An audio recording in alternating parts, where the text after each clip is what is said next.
हाँ ठीक है, मैं एक ही मिनट रुक जाइए, मैं बता देता हूँ। किंजल मैंने आपको चेक पे दिया है। हाँ सर, होल्ड करिए एक ही minute.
Yeah, Bhaskar bhai, now we'll start. Bhaskar bhai. 11:15 now. We can start. Pardon? Yeah, so let's start. So good morning, all of you. I hope all of you are well. Today we will take a session which will be a group discussion rather than a session, where we also need your feedback on subject of upstreaming of client funds. As all of you are aware that this actual withdrawal reason etc. will go live from 1st of September. So whatever doubts that we have, I mean, I know operational points are more or less clear by a lot of FAQ plus all the forums, interpretation, etc. So we will focus mainly from back office perspective, right? So what we will do is first, we are meeting first time after April. So I'll just give 1 to 3 minutes introduction of Sigmark and our activity henceforth. Second thing, then we will move on to our main topic, which will be funds, movements, etc. So first of all, our introduction to Sigmark. Along with me, the promoter of Sigmark, Shardul Bhai and Ravi Bhai is also there. So I will just hand over, to tell the activity of Sigmark in total and what are our vision going forward, right? Handing over it to you, Ravi Bhai, please. Hello everyone. I am Ravi Ramaya, MD and CEO of Sigmark Consultancy Limited. We are a listed company offering services to more than 300 financial market participants. And 1st April 2023 was the D-Day when Sigmark and Comtech came together with an intention to provide multiple services under one roof, add value to your business and make your lives and compliance requirements simpler. So just to give you a brief background, quite a lot of clients were common to both entities, but some clients have been using services either of Sigmark or of Comtech earlier. And now we take this opportunity to introduce the complete package of services that both of us put together. So Sigmark is a listed company. It is listed on BSE SME segment. Now it is attempting to reach the main board of the NSE and BSE. And if everything goes well, we will be on the main board soon. Services that we offer is regulatory compliances, internal and systems audits. So members of the exchange and depository participants, they are required to undergo regulatory compliances and all that. So all those kind of audit and consultancy you can get from us. Then there are regular inspections from exchanges, SEBI, and other regulatory authorities if you are subject to like IRDA if you are having corporate agency and so many others. So we assist you in end-to-end life cycle of the management of inspection, right from the stage when it is initiated, drafting of questionnaire, putting for the correct data before the regulator so that the presentation remains to the T, assisting you with all the observations that the exchange or SEBI or any inspector highlights, and helping you respond to them in a suitable manner. Apart from that, if things are not that great, maybe at that stage, then you may receive a show cause notice, which comes as a subsequent part. So then this is the first stage where uh, we can understand that some kind of an action is being proposed by the regulator or the inspecting authority that has come. So we also help you in drafting suitable replies to exchanges, SEBI, or any of the entity for that matter. And once that response is ready, you will also require a representation before the relevant authority. And that also we can cover in our scope. So end-to-end life cycle management of your regulatory inspections. Likewise, you will receive investigation letters from either SEBI or the exchanges for some securities transaction or maybe some reporting that you have missed out. So those also you can take assistance from us. Then we also have a very strong presence in SEBI and SAT matters and other legal matters. If you are aware, India Infoline was recently suffering a ban from taking new clients for 2 years. So we represented their case at SAT and we were able to successfully get a stay within 6 days from SAT. And we have been handling so many other matters like Radisson of Delhi, which also we got recently a stay. There are many favorable orders. So if at all you come across such a situation, either you or your clients, you can always suggest them our name and we will put our best foot forward to resolve the matter to the best of our capabilities. Now talking of other services that we offer. So we have complete back office solution, which all of you are using, which is Comtech. One more back office solution is available, which is Trade Plus, which is also used by more than 100 brokers today.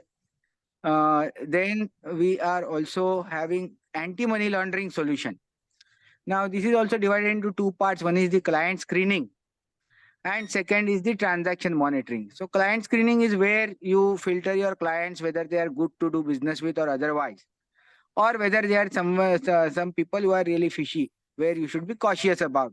So that entire database of more than 200 sources is maintained by us, which is updated on a day-to-day basis. Likewise, the transaction monitoring now, SEBI and exchanges, including FIU, they have preferred to have more stringent parameters for surveillance and reporting. So our SOS and CSAFE products help you achieve the anti-money laundering goal and the surveillance and monitoring requirements that is expected by both the regulators, the exchanges, the depository participants, as well as the FIU.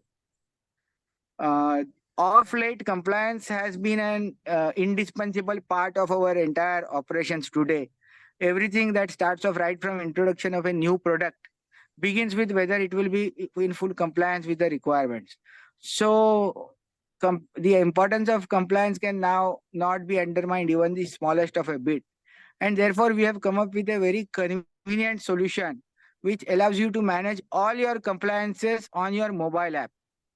Now, just in case you all are keen on having a look at it, we would be very happy to showcase it to you. And there is a long trial period using which you can experience the entire user experience. You can have the circulars, regulatory updates on your mobile app, get all the deadlines of compliances like reporting to the exchange, your daily data, monthly data, weekly data. All those things you can do it on the mobile, track it on your mobile, verify it and ensure its compliance. So it is a wonderful tool where we have already implemented it at more than 100 locations, of which many of them are very actively using it. Next is the eKYC, which is one of the key product that most of the market participants are not now preferring to have. And eKYC solution that we provide is completely cloud-based. So you need not have your computers, your hardware, your software or anything. It is as simple as logging into a Google account or a Gmail account and just setting your journey parameters, and your clients can start using it immediately. So the onboarding time is extremely less. In 2 or 3 days, we can onboard you, and post that you can start using it for your clients on a pay-per-use model rather than a fixed cost, and which is very heavy, including your hardware, software, license, and all that. So a complete cloud-based solution for eKYC is available. Now, coming to the team size, with the collaboration with Comtech and existing team of Secmark, we are today, of course, it is 100 plus, but to be precise, we are 170 strong team member group. And we are having experience of working with regulators, exchanges, clearing corporations, even as employees of these entities.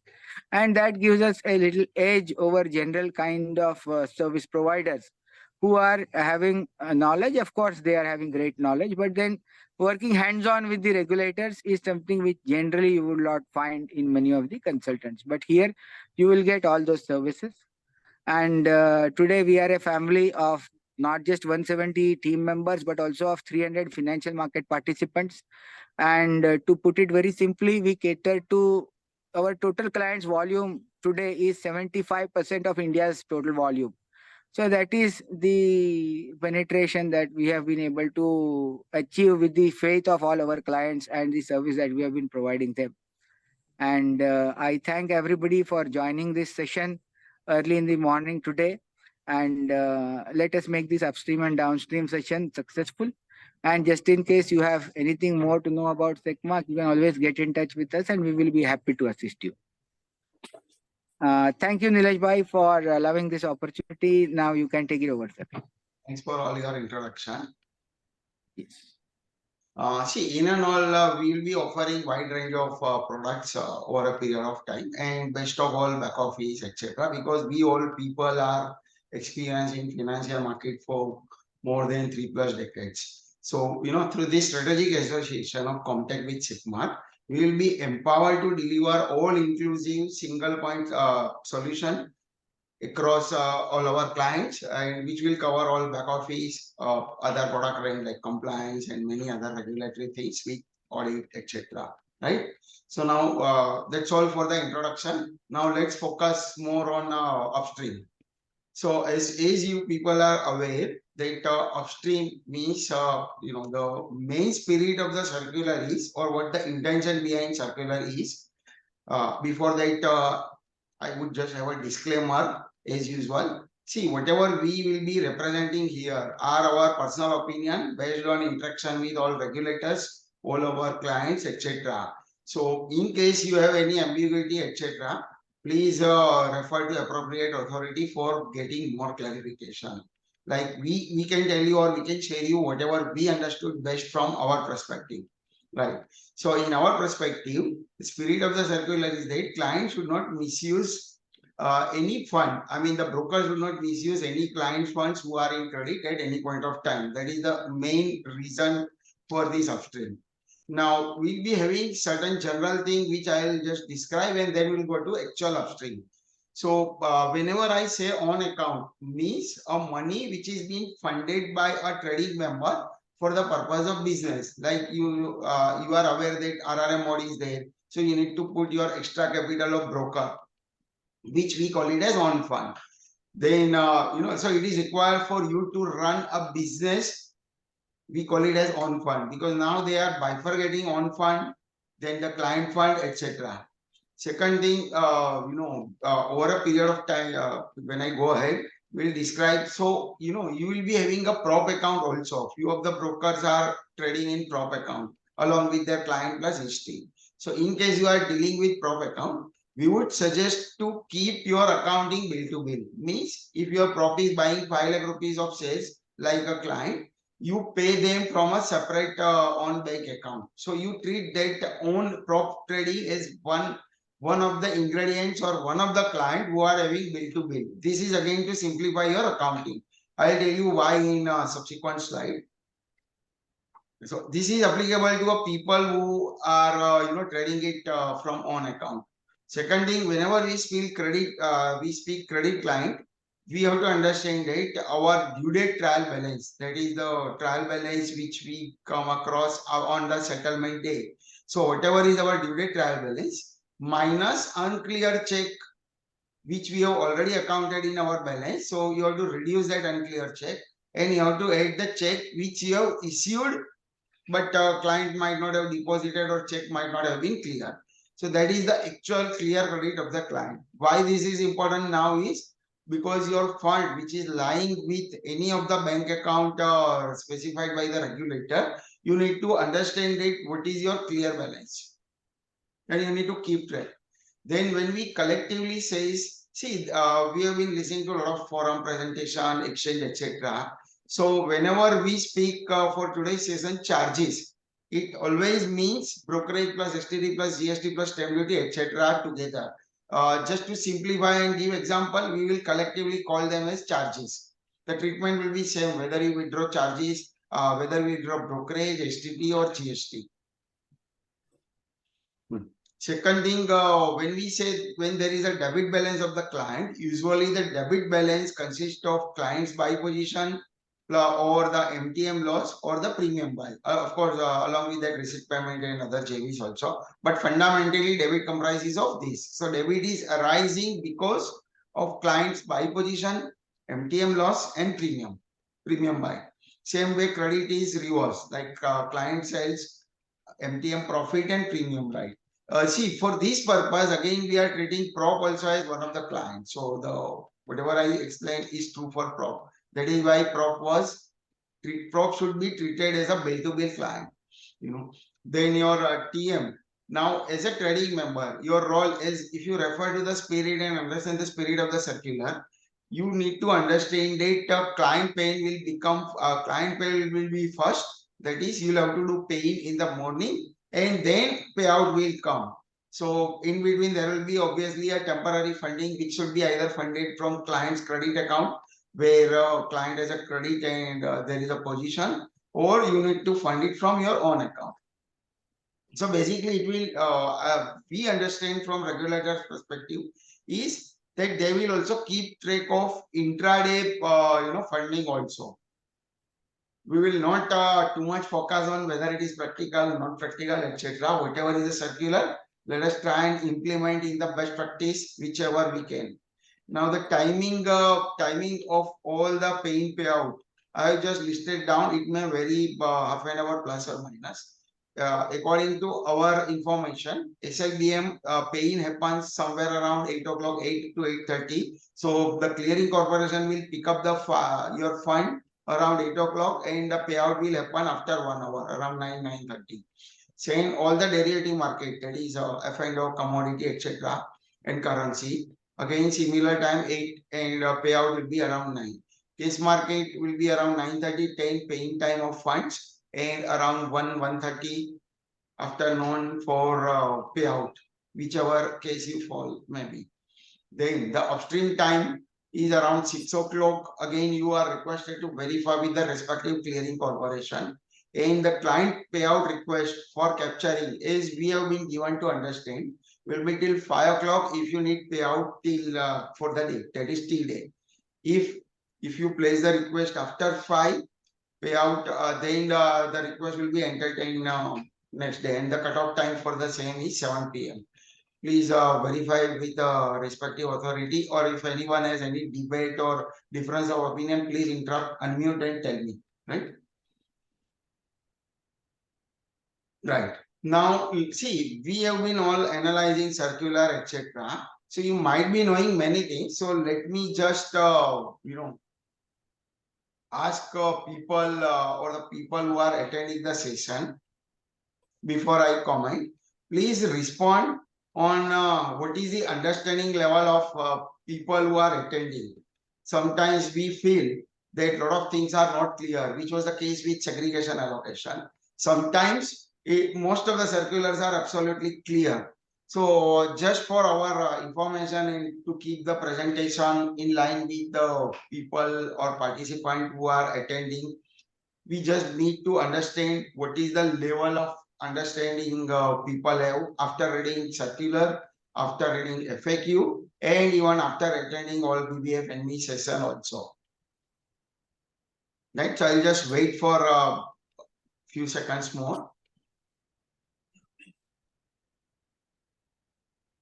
most of the circulars on a lighter note are understood by the people to 50 to 75 on an average. But yeah, obviously there are all practical difficulties, and other aspect is sometimes from people who are addressing this session, it is very easy to explain in Excel, but when it comes to the actual operation which is handled by the operation team and actual programming, it is very difficult.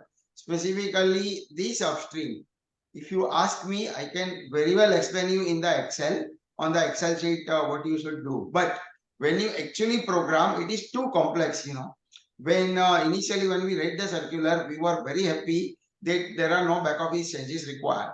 But as we interacted with regulators, we attended all these sessions, interacted with all our clients, that time we came to know that it is really difficult and extremely complex, like peak margin, to understand and interpret the circular from the programming and operation aspect. Because all of us are involved in operation. I mean, we at a programming level, you are actual users of the circular, or actual user of the system which will be implementing.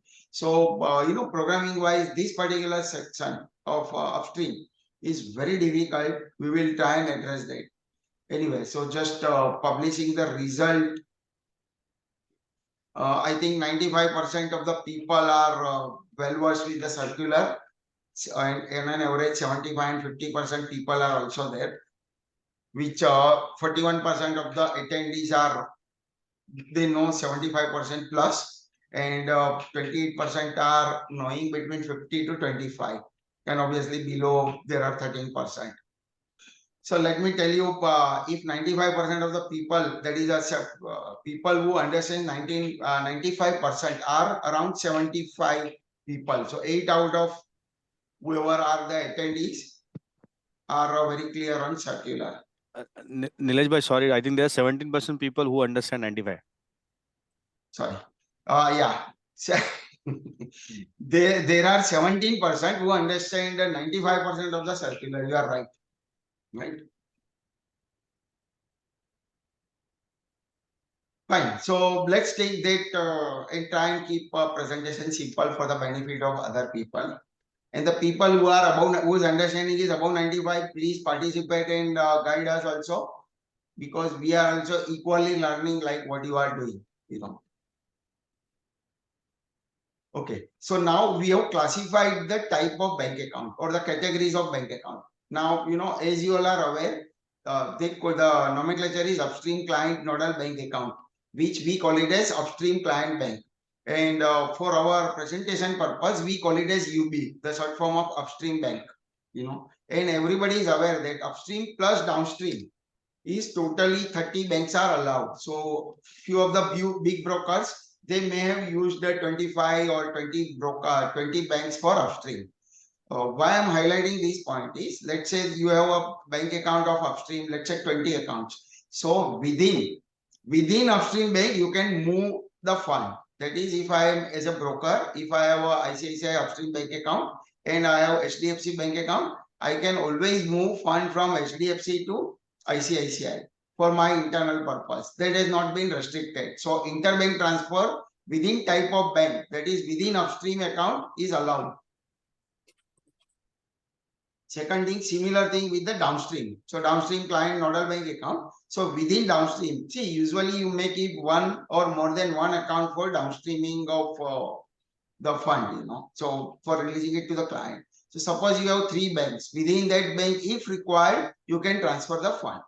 Then you have your own bank. Own bank is your business or funding bank, where you may have multiple bank account. Again, within on I would say internal of an on bank, interbank transfers are allowed.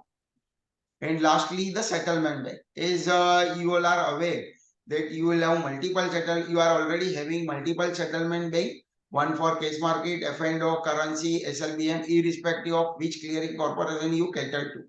Few of the brokers here are catering to ICCL one segment and NCL on some other segment.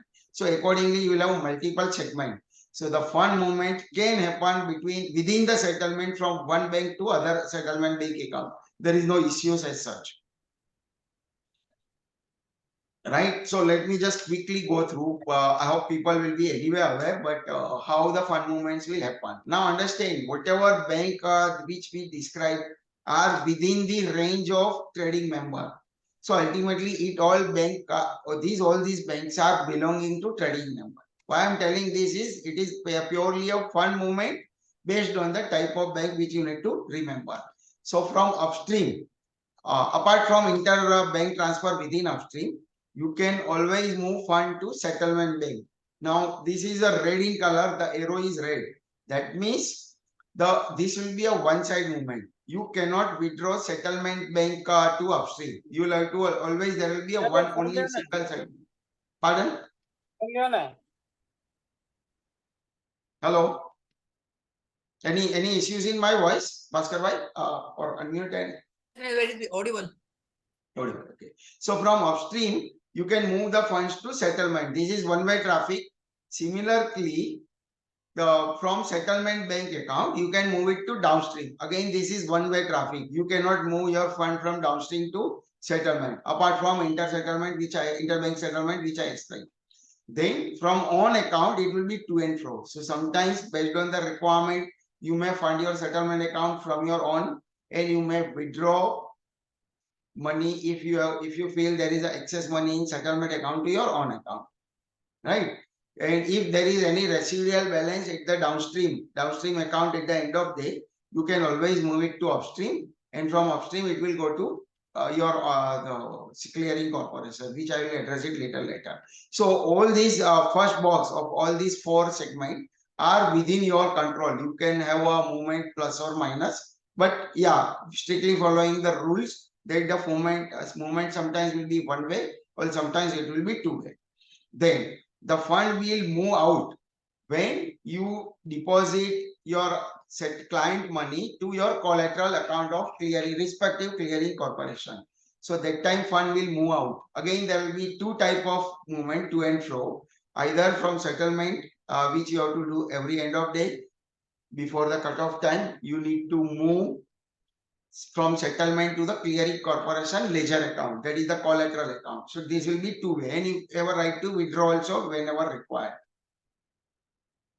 Second thing, you can from the settlement bank account, the respective clearing corporation, from your obligation point of view, every day morning they will pick up a fund, so which will be like settlement paying or the funds paying. So where money will go, and if there is a fund payout in the afternoon, money will come to settlement account. So this workflow, I hope people are clear with this workflow.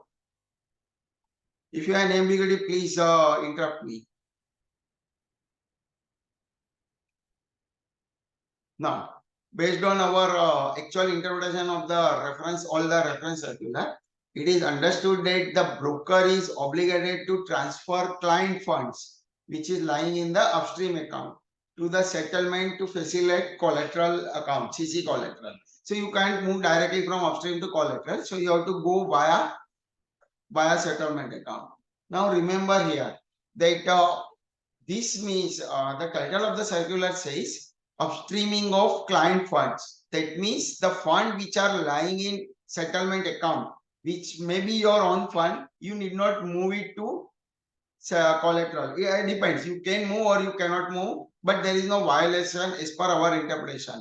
So the upstream bank account till the cutoff time, so ideally be zero. You need to transfer from upstream to settlement to CC. But the own money which is lying in settlement may reside here for whatever other purpose you may need to, right? But it should be your own money. You cannot touch client money. 100% you need to transfer it to CC collateral via settlement bank account. Now let's take an example. 50 rupees is my own money of a trading broker, which I am keeping it in my settlement account. Now let's assume that from various clients, money has been transferred to upstream account for the purpose of trading or margin. So this 100 rupees will lie in the upstream account during the day. Now before the cutoff time, you are supposed to move these 100 rupees to settlement, and from settlement to CC collateral. So in settlement account, you should not hold any client money as such. So I hope this workflow is clear, which will be upstream of funds movement for the T day. Let's say you are on Monday. So Monday you have collected money in upstream, transfer it to CC collateral via settlement. So this is like very simple to understand.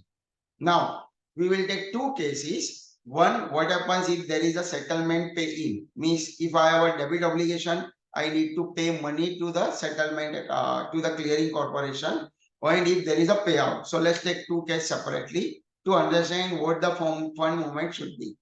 So as with reference to my earlier slide, 100 rupees now is lying on CC collateral account. Now let's say we are moving it on the T+1 morning. Now what will happen? If you see this red color, there is a settlement paying. So for this purpose, we assume that is a case market buy position. So what will happen? Let's say the obligation is to the extent of 95 rupees. So I have to pay, or I have to arrange a fund from settlement account to the extent of 95 rupees so that I can fulfill my obligation. I'll have to keep that money in settlement account.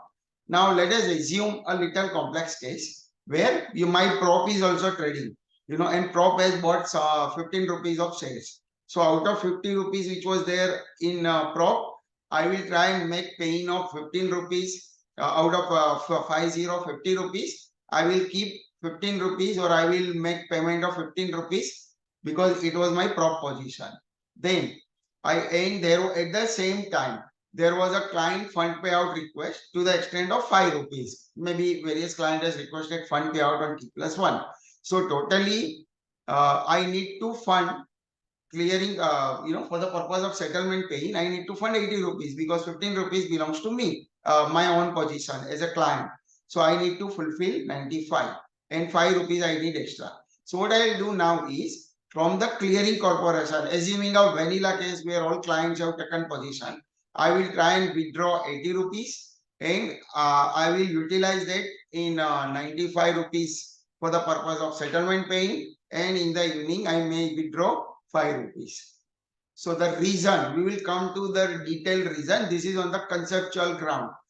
I may give reason that settlement, for the purpose of settlement paying, I have withdrawn 80 rupees and 5 rupees being withdrawn for the purpose of client fund payout request. So this is completing one cycle. We are not going into debit credit right now. We will cover it in the next slide. Right. So this was the example that on T+1, I am doing fund paying. Now let's take a reverse case when there is a fund payout from the clearing. The same thing, 100 rupees is lying on T day. I have transferred 100 rupees to CC collateral. Now there is a payout of 95 rupees. So what we will do is, I am time being bypassing the circular or the FAQ which has been issued a few days back. Ideally, and recommended practice would be, I will transfer this 95 on account of settlement payout to my clearing ledger account, my CC ledger account as a collateral. So I will move the fund of 95 which I have received on account of settlement payout.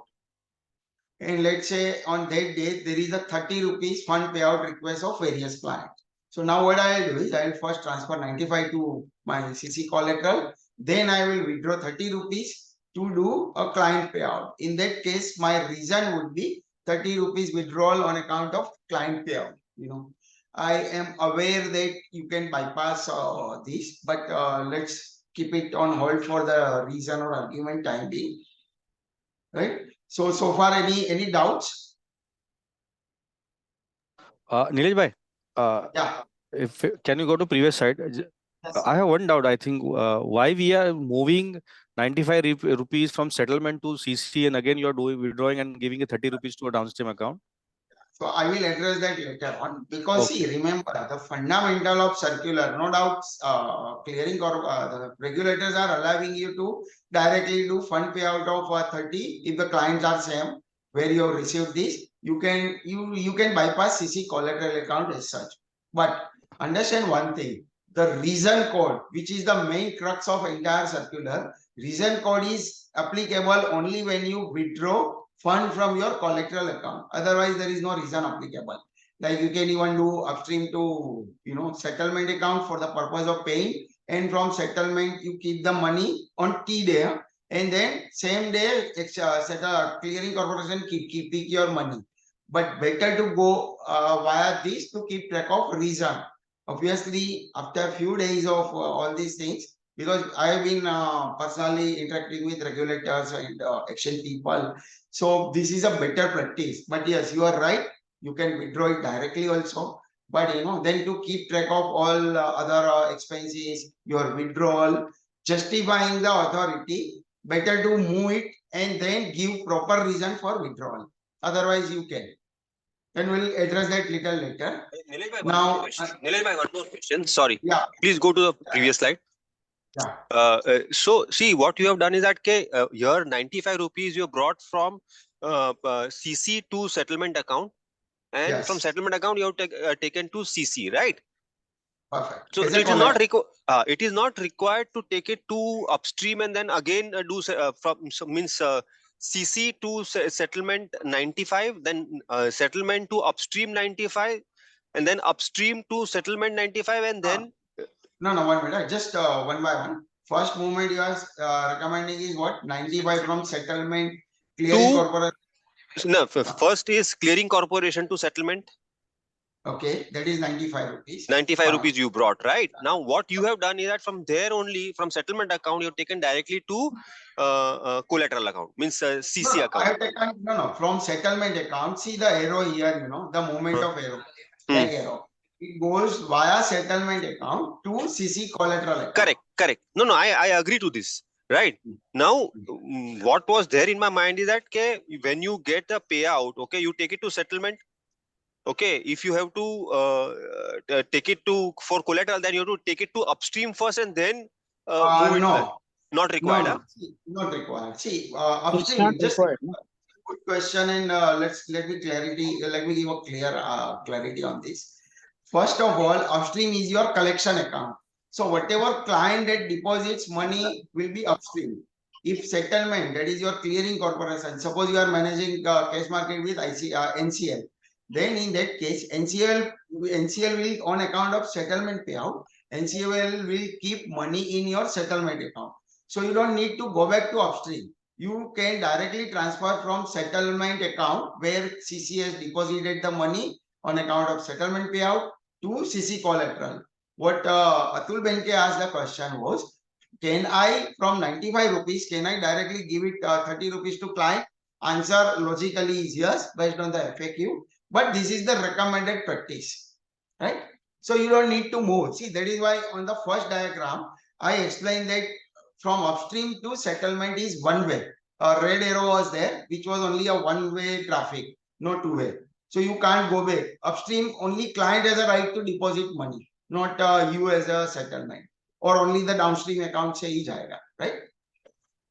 Okay, thanks. Am I clear? Yeah, thank you very much. So now I will withdraw 30 rupees by giving reason that this was a client fund payout request, and then I am downstreaming it to via settlement. I am transferring money to downstream account. Now it is quite possible. See, because everything is related to cutoff time. So obviously I have my intention of client, because client make a request, I have withdrawn 30 rupees as per my risk management policy. But sometimes it might happen that I may get a commodity debit or anything at the end, or margin requirement. So it may not be necessary that I will transfer or utilize all 30, even though it was withdrawn for the purpose of client fund payout request. So sometimes, let's say 5 rupees, one client has got some margin requirement, whereby which I came to know later, not at the time of fund payout request. So what I did is I will release 25, because no authority can tell you to release 30 because of the request, because you have to cover your risk. So risk comes first before compliance. So obviously regulators will never insist this. So you may have withdrawn 30 rupees for the purpose of payout or the intention of payout, but you may end up in releasing, let's say, only 25 rupees. So 5 rupees will remain in your downstream account, which you are supposed to transfer it to upstream, via upstream to settlement, settlement to CC collateral, right? So practically, fund payout request is different than what you have actually released because of the risk policy. Right. So let's move on to the next slide then. TM obligation. Now see, when we do all these buy and sell of trade, at the end of day, we all get exchange obligation. Now I'm just taking a complex case which will tell you the actual fund payout.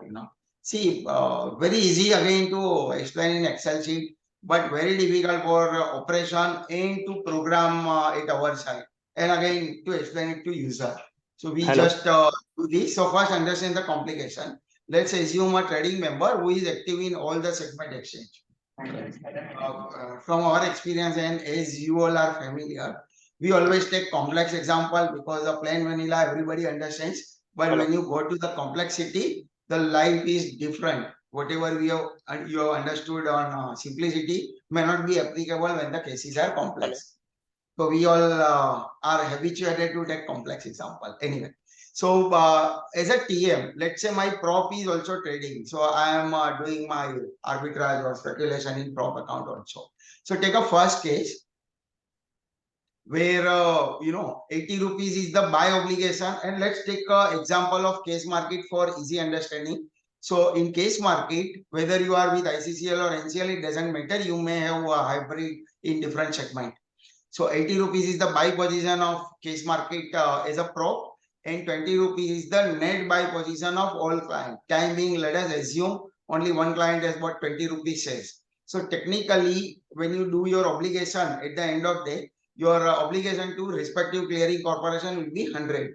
So you are supposed to pay 100 rupees. Whether you collect it from client or you fund your own, you are supposed to pay 100 rupees. So whatever is your CC obligation, we tried dividing broadly into two categories. One is your prop and one is your collective combination of all your clients. Same is the case with F&O. In F&O, suppose there is a 30 rupees mark to market profit on T day. So on T+1, I am supposed to receive 30 rupees on account of pro, but I have a obligation of 30 rupees mark to market loss of some client. So my paying payout will be 0. And the last case which I will take is 65 rupees. So there was a loss of 65 rupees on account of prop or MTM debit or whatever other premium buy, etc. And client, it was 80 rupees. So totally I am obliged to pay 145 rupees on next day, that is on T+1. And same is the case with other segment exchange. Now, on what are you doing, technically on T+1, T day evening, you will come to know that if you do all these plus minus, which I think you are doing it right now also on Excel sheet, net to net, your prop position is 100 rupees. You have to pay, you have to fund your prop account because you have traded in prop to the extent of net to net at the end of day is 100 rupees on T day evening. And net to net all clients bilake totally 20 rupees. So what will happen, if this is the case, I'm not telling that you should do this, but on Monday evening, that is on T day evening, your net position is 120 respectively for prop and client. So what will happen, you will have to do a settlement paying, or you'll have to keep a fund which is to the extent of 120. But this is not true because paying happens first and then payout. So what is the funding? See, end of day, you all are very clear that आपको ये जो मेरा total है 100 rupees yellow color and this 20 rupees, you have to arrange 120. But is it right? It is not right. आपका total पैसा 120 जाएगा on T+1. Why? Because पहले fund pay in होएगा, बाद में fund payout होएगा. So what will happen, in this case, the red color, that is CC obligation of 100 rupees and 145. In the morning, early morning, you need to have a required funding of 245. That is 100 plus 145. Then afternoon, that is post lunch, when you get all the payout, then you may get money. So in between, there will be a funding which is required. So you have to understand, paying pehle hota hai, payout baad mein hota hai. So the fund requirement is to the extent of paying. So you need to fund 245. Right. Now you can take various examples. So end of day, I may have to arrange only 120, but during the day, which is intraday, we need to arrange a fund of 245. Like that, now take a second case on right hand side, case 2. If your net fund obligation is 80 and 20, 20 plus, that is a client, you will get money. you need to arrange at the end of the 60, but it may not be necessary. You'll have to always see the gross position as paying comes first. Yeah, means in short, what I'm trying to tell is, रात को आप comply हो जाओगे, but during the day, if there is a inspection people asking some question, you have used client money, you should be careful that you have arranged 245 rupees in my first example, you should have arranged 245, even though your net obligation at the end of day was 120, but you have to arrange 245 because abhi intraday movement is also important. I hope I am clear on this concept. Most of you are already doing this, but just explaining on a concept basis. Right? If everybody is clear, then let us move into the next slide, which is withdrawal of a reason. Now, see, upstream, and I think most of the people have understood the upstream and the movement, etc. But the complexity starts when there is a reason to withdraw. Ideally, why a broker is withdrawing from settlement account. One is on account of settlement paying, which is your yesterday's obligation. So you have to withdraw some fund to fulfill your obligation to clearing on account of your trading. Number one reason. So the money will go to clearing corporation of various segment exchange. Second withdrawal reason could be fundamentally a client payout request. If client is running account and they or bill to bill, they make a request for you to release, then the money will go to client account via downstream. Third thing is always on. Whether I withdraw brokerage or STD or any other charges, it is always on. So we would expect authority, we were expecting authority to give only 3 reasons, but the complexity started when there are justification of your own money also.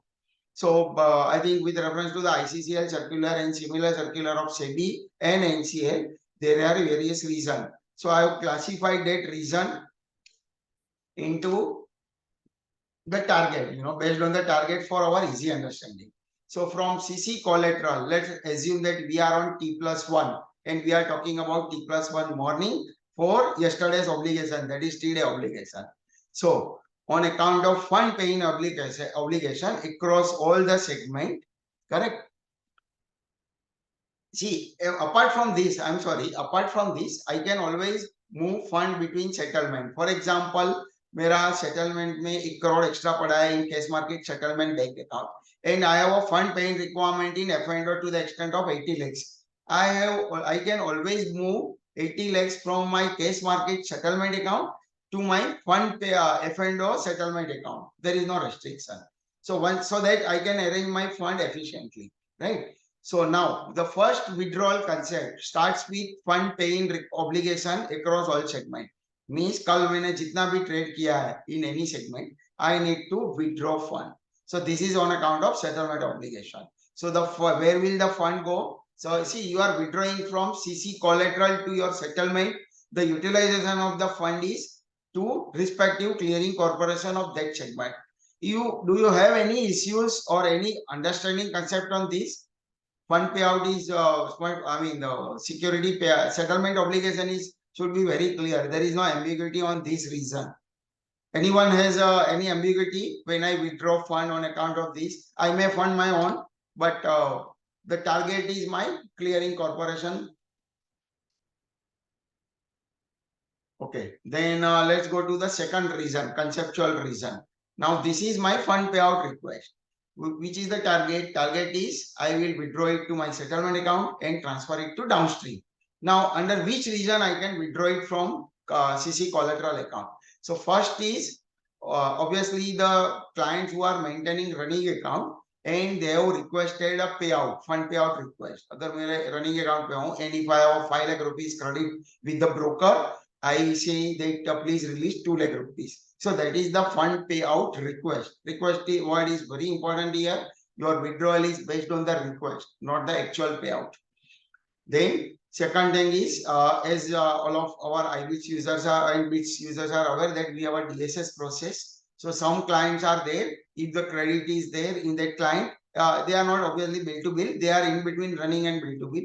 So after covering my risk, I will release that money automatically to client. So I can withdraw under that head, and of course bill to bill client. So bill to bill client, if the client has an obligation yesterday of 5 rupees credit, I will withdraw. If I am transferring it to CC collateral, I will withdraw by giving reason that fund payout request. And on account of settlement of ledger, which will be once in a quarter or month, and reconverting other form of collateral. Now see what happens, you may have 10 crore lying in your CC obligation, and you may decide as a broker to keep a FD. In that case, you withdraw under the reason of collateral, converting it to another form of collateral. So the fund will move from CC collateral account to settlement account, settlement to downstream, downstream to upstream, and from upstream you can keep a client, you can create a FD for the client. Puneet bhai, my workflow is clear, na? I mean, whatever I said is right? The movement of fund. Yes, Nilesh bhai. Okay. So if you want to convert your excess fund lying in CC collateral, again I am repeating, the fund will move 10 crore of FD you want to create. So fund, you withdraw 10 crore from settlement, from CC collateral to settlement, settlement to downstream, downstream to upstream, and create a FD on that day. So these two reasons are clear to all. If you have any questions on these, then please ask now, because then I am moving it something which is very complex. Nilesh भाई Yeah. Ganesan Ganesh. Nilesh भाई जो bill to bill client, those bill to bill client having debit balance, okay, so today there is a 10,000 rupees of debit balance. It's a bill to bill client category. They are going to give on next day morning. See, in new Correct. FAQ they said there is no reason if the monies are received for pay-in purpose till 11 o'clock. Hmm. Hello. Right. So what will See, happen? if some due to any reason, if I have not received before the cutoff time, I might have received around 12 o'clock, the same amount of 10,000 rupees. Anyway, paying of funds will be utilized from my settlement account, which I have enough balance of my prop money. So, Correct. is any implication on that particular transactions? No, because see what has happened is, due to the paying requirement, let's say cutoff time is 9:30 in case market, and client has transferred money at 10:30, which is fine. Yes. So at Yes. 9:30, who has funded this client? You have funded that client, right? The own money has been funded. So Yes. the paying will happen, and then whatever money that you have received, ideally at 10:30 or whenever, you transfer it to CC collateral account, and then do your withdrawal accordingly. Then we have to withdraw. Even if after the cutoff time, then there is another route. We have to go to CCN. Okay. Correct. But there are practical difficulties. Suppose Yes. cutoff time is at 9:30, and let's say from upstream after 6 o'clock on T-1, client is transferring some 2 crore rupees.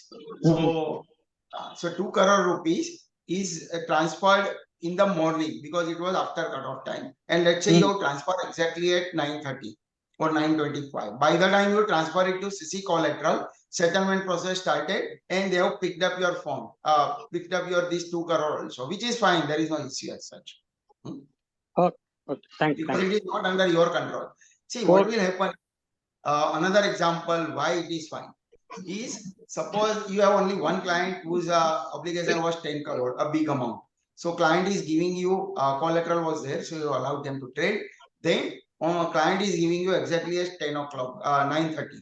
Now you do not have time to do a jugglery of transferring it to CC, again withdrawing. By that time you will be like paying default, so they cannot prevent you. So that is okay, nothing. Okay. Thanks for your.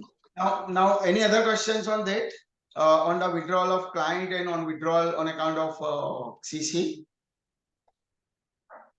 Okay, then let me go to the most important thing, which is when to withdraw brokerage and all other charges like STD, GST, SEBI fees, etc. And maybe some penalty, interest debit, or some sort margin penalty, etc., which you have passed into the client. And another reason is client, reason number 1, which was in the said circular, client unpaid security obligation.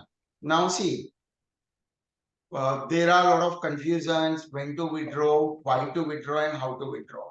Correct. So let us analyze these things in detail, and we'll spend little more time on withdrawal of charges and unpaid. Other things are conceptually should be clear, but the main issue here is understanding the operation, understanding the programming logic, and coming out with the proper practice which we feel is better to implement, right?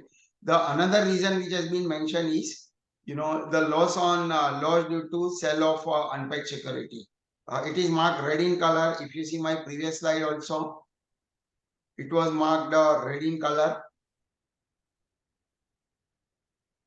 Reason number 2, which is collateral withdrawal on account of loss due to sale of unpaid shares, unpaid securities. We are also not very clear. We tried asking many times, but conceptually, not a proper answer is like we have not understood, or not a very clear answer is received. Fine. So now let us take a case to understand how to withdraw brokerage. Before that, you might have attended all the exchange session. So, regulator have been telling one thing very clearly, कि हम लोग आके check करेंगे कि आपने कौन सा reason में क्या विड्रॉ किया है. For which, let us understand what are the concerns of regulator so that we can answer or we can explain it, very clearly. So first regulatory concern is, now I'm taking one example. There are 3 clients, C1, C2, C3, and it is T day. T day is, let's say, Monday. So on Monday, and client is a non-cash collateral. So let's not argue कि client को मैंने trading क्यों allow किया है. Client has a sufficient collateral, non-cash collateral. Now on Monday, one client C1 is buying 100 rupees securities, that is our shares, and assuming the charges. When I say charges, it is my brokerage plus STT plus GST plus all other, collectively called it as charges of 3 rupees. So my billing amount at the end of Monday will be 103. Now, second client C2 has bought shares worth rupees 200. His billing amount is 206 because 6 rupees paying charges. And C3 is 300 rupees shares by 9 rupees on account of various charges. So the example is 309. So if you see my exchange obligation, it will be 600 because clearing को मुझे 600 रुपया देना है. I am assuming I know that there is a STT and stamp duty which is also collected. But let us say for simplicity, my obligation is 600 rupees and 80 rupees are on account of various charges. Now, take a case of C1 on either on T day, that is on Monday, or on Tuesday morning. C1 client pays me 250 rupees. Right? So his obligation was 103, but he has paid extra money. So if you see the trial balance on T day evening means Monday रात को 9 बजे, if I see the trial balance, it will be 147 credit of particular client C1. Now, C2 client has paid me 150 rupees. That means he has done a partial payment. So now 206 minus 150. So there will be a debit in this account to the extent of 56 rupees. And the client C3 has not paid me at all. Maybe it is MTF client or he has not paid, whatever reason, But again, collateral was there, non-cash collateral. So in this case, my trial balance will be 309, right? So in short, first client has paid me extra money, second client has paid me partial money, and third client has not paid me zero money or no money at all. Now on Monday evening, if I create my traditional settlement balance sheet, because I'm preparing bill also, it will look like this, the down table, which says settlement and balance sheet. I'll end up in debiting client with 618 rupees. That is 600 plus 18 being my charge, out of which I need to pay to the clearing corporation 600 rupees, which may be my settlement obligation. Time being, assume that STT and stamp duty is also embedded there. Then my various charges which I have debited client and credited my control income account or collection account, which includes, let's say, 3 rupees brokerage, 4 rupees STT, and 11 rupees GST. And you can go on adding all the charges. Conceptually, now the regulator concern is that, now first question I want to ask you, can I withdraw all my 18 rupees on T+1 evening, because T+1 को मेरा settlement action में हो गया, paying भी हो गया, payout भी हो गया. So first, can I withdraw all 18 rupees of my brokerage and other obligation on Tuesday evening? just reply me, unmute yourself and tell me, can I withdraw 18 rupees on Tuesday evening? Yes or no? Yeah, anyone? Logically, yes. No, no. Why yes and why no? Tell me. Yes, that's why, because the settlement is over. This is my money, so I can withdraw. That is what is my logic. And who says no, it cannot be withdrawn? Me, Ganeshan. Yeah. So now both of you are right. I mean, we have argued this with the exchange. We were recommending that I should be allowed to withdraw because it is my own money. I should not bother whether client has paid or not, because ultimately if client has not paid to me, I have already funded to clearing corporation. Now I cannot go to STT authority. This client, let's take these 4 rupees. कि भाई मेरा client ने STT नहीं दिया तो मैं आपको STT नहीं देता हूँ. I cannot. So what I'll do is, on Tuesday morning, I will arrange that liability of STT and stamp duty, and I will fund myself. Now, how will I arrange my fund? So I will take money from my own account. So it is my own money. It is not the client money. So logically, when Hemendra Bhai said you can withdraw, we also believe yes, we can withdraw. Now the problem here is the regulations. Now see, because it is my own money, whether I say that 309 is funded by me, or I say 300 is funded and 9 rupees is still outstanding, answer is same, because ultimately कहीं ना कहीं मुझे तो पैसा देना पड़ता है to the authority. So what regulator said is you cannot withdraw, according to them, you cannot withdraw this money because client has not paid. So उनका concern ऐसा है, let's say client C3, you cannot withdraw 9 rupees क्योंकि client ने आपको पैसा ही नहीं दिया है. So we argued exactly same way. Hemendra Bhai said it is my own money, whether I take it here or here, it doesn't matter. But respecting what regulator said, we said okay, fine. Now imagine the complexities which will happen. Like in the case C1, I can withdraw 140 because it was 147 credit. I would have withdrawn all the 3 rupees charges. In the client C2, client has paid me 150. Now there are two ways of handling C2. I say that 6 rupees liability is out of 150 which I have received from client. So 144 was towards security obligation and 6 rupees towards charges. Or I say I have received towards security obligation 150 rupees. 6 rupees I cannot withdraw. Now, all these will create a lot of confusion during inspection, and nobody will be in a position to reply.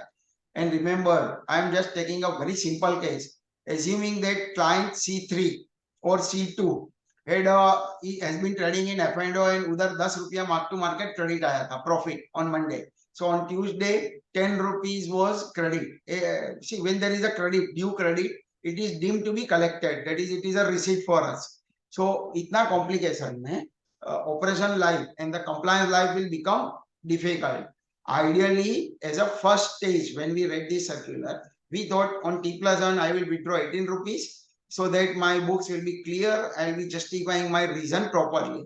But the exchange compliance team said you cannot withdraw. So again, after arguing that it is my own fund, so we said we will not withdraw this 147. 18 rupees on T+1. Correct. And then we'll tell you how we manage that. So this is one concern which needs to be addressed. Then there is a second concern. Now, when should I withdraw in that case? Now, see, let me just go back to first slide again. Now, see, who has funded this 300 and in this case, 56 rupees plus 300, or to be very precise, 50 rupees and 300 to the exchange, my own money, because client has not paid me for obligation. So I have funded, logically, I have funded 300 rupees plus 50 rupees of client C2. So my funding is 350 rupees. Forget STT and this time being. So that was my own money. So whenever client will pay that in future, that is, he may pay it on T+1, T+2 or whenever, I should withdraw it towards the reason client unpaid securities obligation. Right. So now question comes, when to withdraw such funds then? If regulators are telling and we are not withdrawing, right? Just 1 minute. So now in that case, obviously the question remains, when should I withdraw funds? So there is no clear cut thing. Ideally, as per exchange, whenever you receive money, you can withdraw. So we represented authority and giving some other idea of telling that I will withdraw after 6 days. Now, why after 6 days? Because there is an exchange circular which says there is a T5 circular, where you cannot keep debit for longer than 5 days, and you have to square off your PUSPA account or unpaid security, or you square off and allow try and clear credit debits of 5 days. So now logically, if I withdraw after 6 or 7 days, that is on settlement day plus 5 or on trading day plus 6, ideally I can assume that after 6 days all my past debit is clear. So suppose Monday is 1st August, and let's assume I am withdrawing everything, assuming all working days, I am withdrawing it on 8th of August.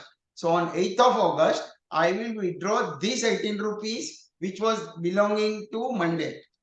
So what will happen, at 8 August ko, I will tell withdraw 18 under various reason. Because I don't want to do that part thing, otherwise very difficult for inspection and you people to justify authority ki kitna withdraw kiya.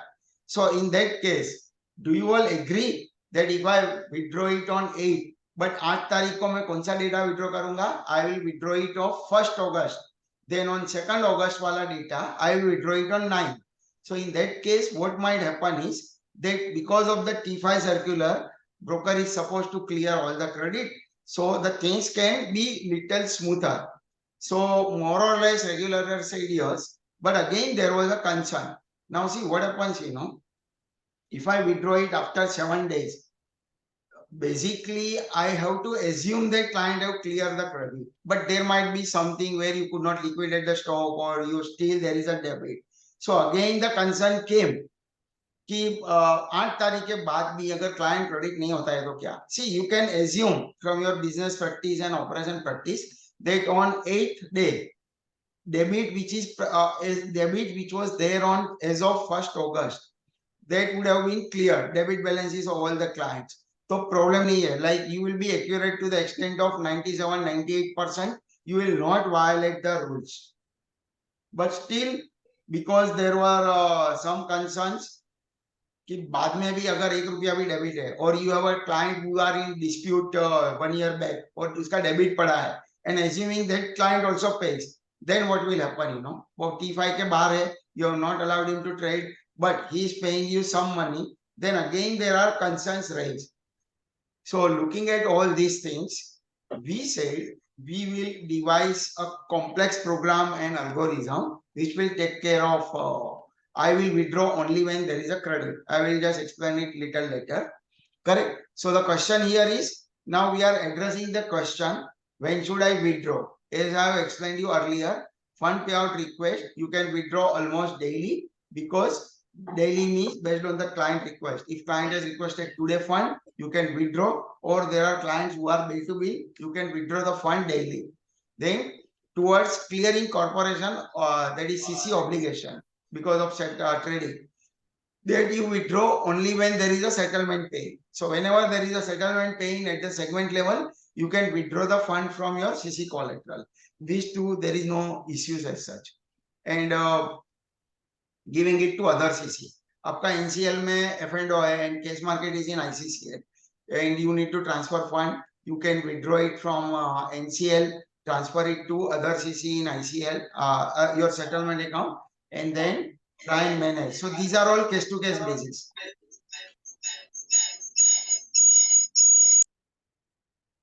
Then reconverting, I've already explained. Now, apart from that, now again the question which we are raising is, when should I withdraw charges? That is all the expense which I have collected and client unpaid security obligation. In my example, client C3 has not paid 300 rupees. So when should I withdraw that 300? So typical answer is that whenever client pays you, you can withdraw. So the answer, simple answer would be whenever you withdraw any fund on account of unpaid securities or charges, you know, clients would have cleared their debit. अभी वो running debit है, रोज BTST कर रहा है, रोज 50-50 हजार का debit ही कर रहा है, but he is trading, so he is selling older stock, taking new position, etc. In those cases, client will never come in credit. So what we say is, whenever client is there, you know, whenever client clears their debit, you may have a data of 25-30 days, which I will explain you with example in the next slide. So fundamental thing which you need to remember, whenever client has a zero balance or credit balance, you can assume that you can withdraw because your client has cleared their debit. Am I clear on this point? Am I clear? Now here I am pausing for a minute and asking you one more question, which says, presently, before this circular came in picture, how are you withdrawing money from your settlement? देखो आप लोग brokerage, STD सब अपने जेब से भरते हो. Are you withdrawing every day or are you withdrawing once in a month or fortnightly? What is your practice? So just respond me. This is a average practice before the circular.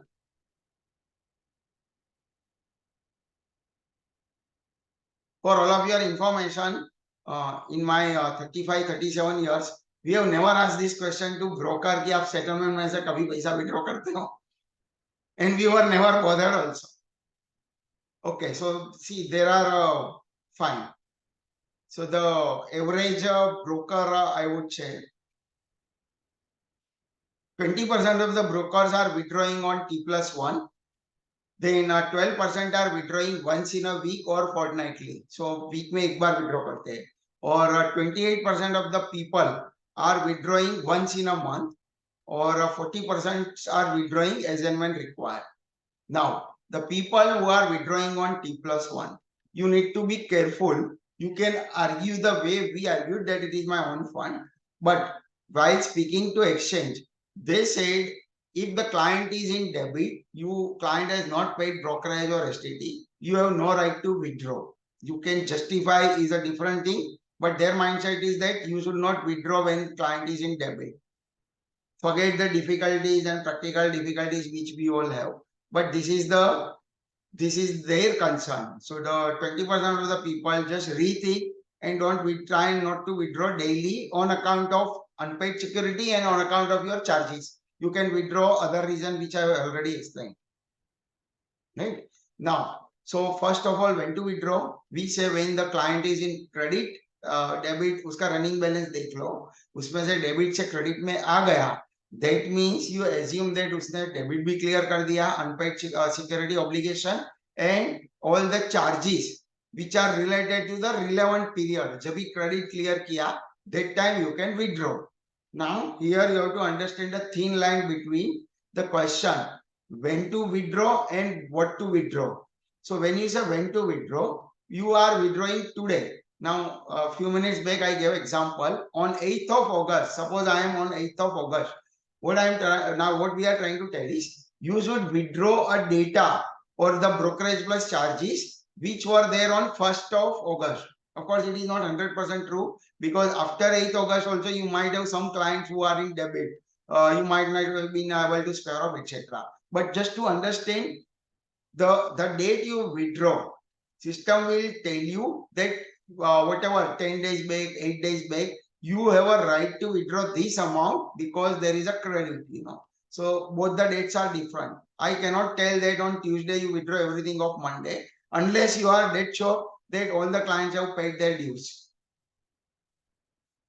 So we recommend, based on our interaction with our various clients, we feel, however, when we say we recommend it is not compulsory for you to follow. We feel you withdraw every 15 days right now to start with. Now, why are we telling that? Suppose, let's take an example. Again, we are on, let's say, 16th of August. So we say, you go back 7-8 दिन छोड़ दो because of the T5 circular, so that majority credit or debits of the client would have been clear. When I say majority, maybe around 97-98% everybody follows T5 circular. So आपकी 97 or 98% of the data of 7 days back would have been clear. So when you withdraw, you have to withdraw that amount. But when we say you can withdraw this 18 rupees on, let's say 16th of August, I can tell you that 1st August का 18 रुपया आप withdraw कर सकते हो based on all the assumption. But it is not necessary for you to withdraw. You may say that I don't need 18 rupees, so I may withdraw after 2 months, 3 months also. Correct? So when to withdraw, which date you have to take into consideration, and whether you will withdraw or not, it's all the things are little complex. Now, what amount should I withdraw? So as I said, if I want to withdraw under the reason of unpaid security obligation, first of all, when am I withdrawing? I am withdrawing when I need money or मेरा on fund का limit आ गया, right? So I have a right to withdraw all my charges, plus I have a right to withdraw a clients who were earlier in debit for which a broker has funded them, but now client has paid some money, so they are into credit, so I will withdraw. So we say for unpaid security obligation and charges as on date, client, whenever client comes into credit balance, I will give you example in the next slide, but fundamentally you should understand why are you withdrawing, and till client remains in credit. We will explain you exact meaning of that. Now let me take a practical example. Nilesh bhai, I have one question. Yeah, please, Amandra bhai. See, we are mostly on the institutional side. Okay. So we receive brokerage from the exchange directly, right? On the NSE side. When the trade of the institution is settled, clearing house, right? Right.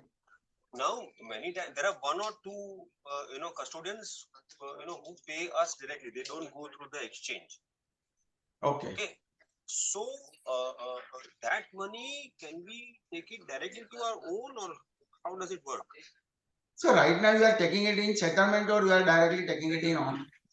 You are taking it in exchange giving settlement. No, exchange. See, when the exchange gives me in the settlement account, right? Correct. That is 6 or 7 SL. You would have which. So he gives me the settlement account. Then from settlement, can I directly take it to own? You can take my it. Brokerage. Yeah, but as a recommended practice, you just transfer money to CC and then withdraw. As a recommended practice, but yes, legally from settlement you can withdraw your brokerage account. Yeah, but just to no, I have a backing of the exchange, right? I have an exchange report which says that मैंने तेरे को इतना दलाली दिया है. Yes. Justifiable. It is justifiable, right? Correct. See, our concern is because the reasons are to be specified only when you withdraw from CC.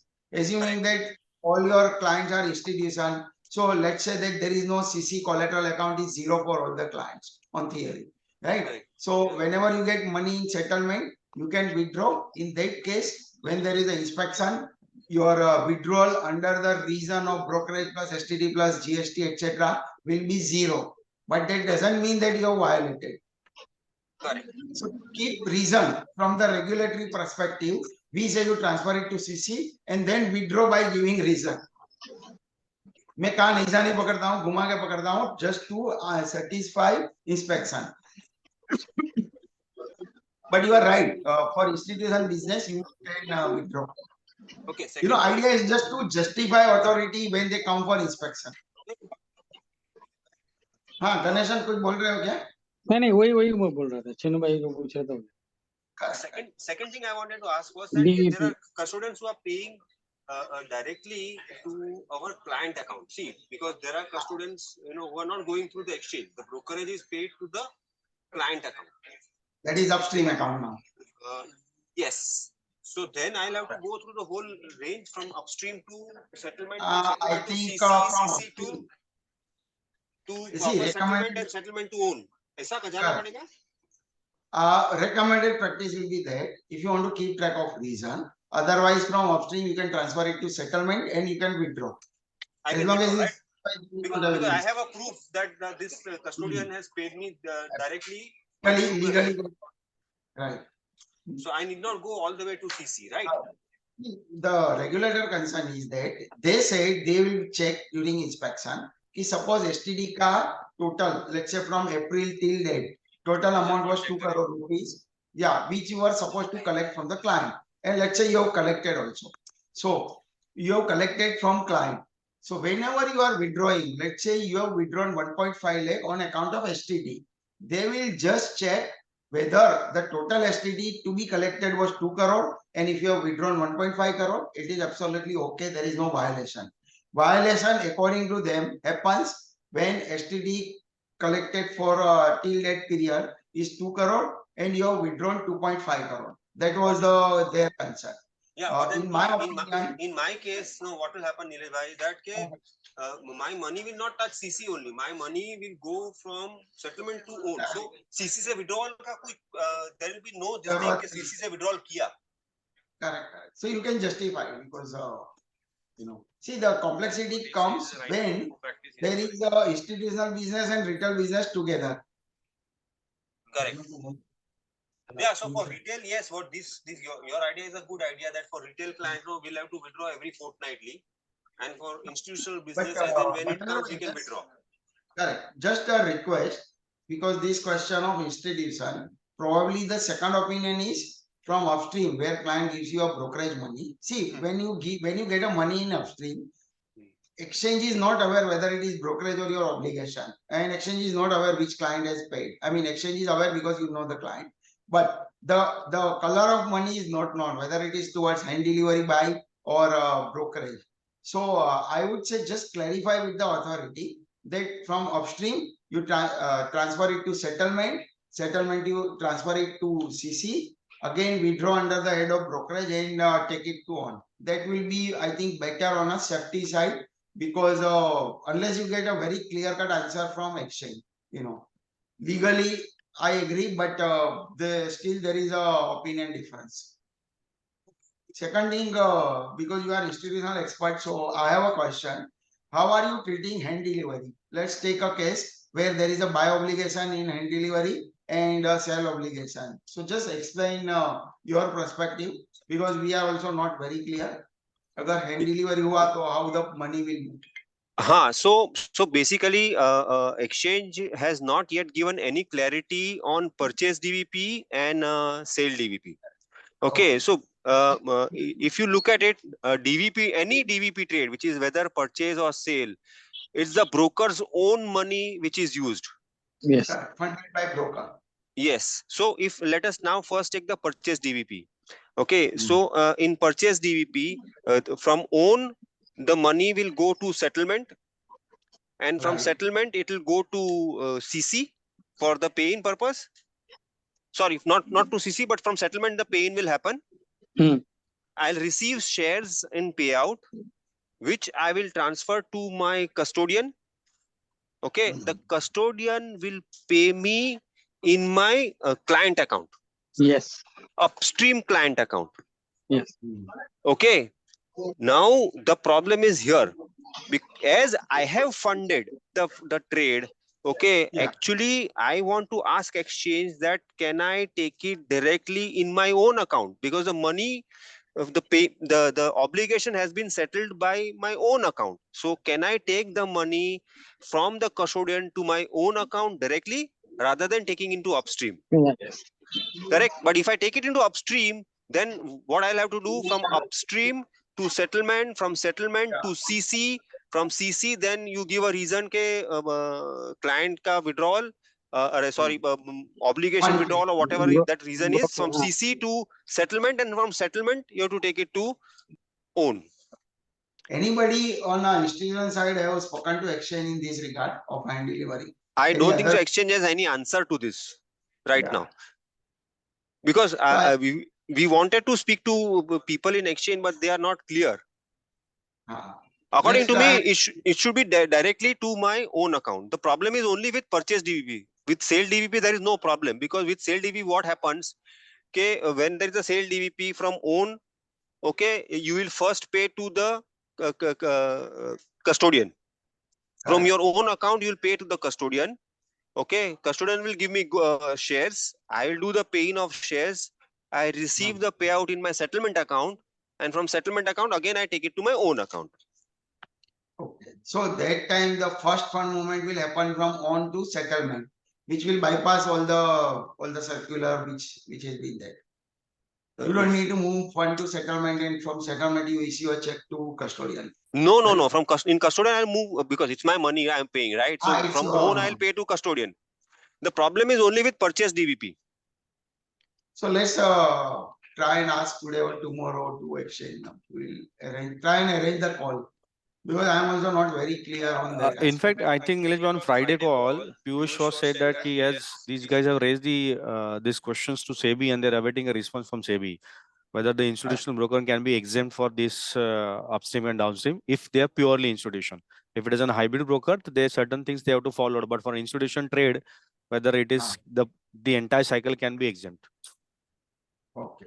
So let's wait for that clarity. Yeah, because there is a just like we have this brokers forum. No, there is something called ASIFMA, which is basically for all institutional brokers.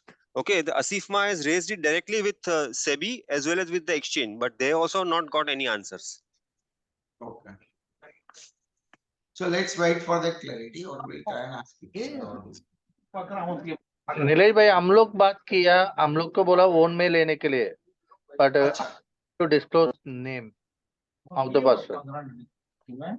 ठीक है, own में कौन सा वाला own में लेने का direct पे आउट मतलब कस्टोडियन से पे आउट रिलीज हो रहा है ना, वो पैसा को लोग ओन में ही लेता है.